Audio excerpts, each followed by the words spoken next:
जय शिवराय भावा.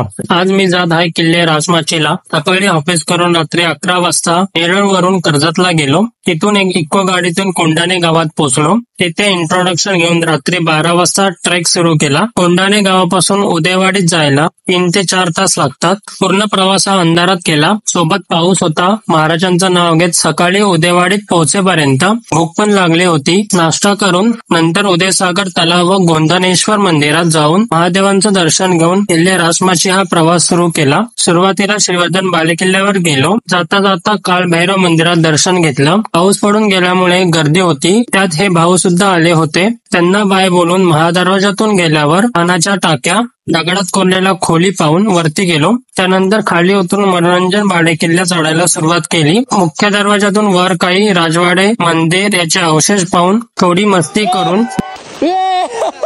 समोर श्रीवर्धन बालेकिल्ला खूप मस्त दिसत होता. तो पाहून गड उतरायला सुरुवात केली. अगोदर येऊन जेवण केले आणि घरी जायचा प्रवास सुरू केला. कोंढाणे लेणी बघायचं ठरवलं होतं, पण मधमाशांच्या थाव्यामुळे ते शक्य झालं नाही. कर्जत ते नेरळ प्रवास करून संध्याकाळी घरी पोहोचलो.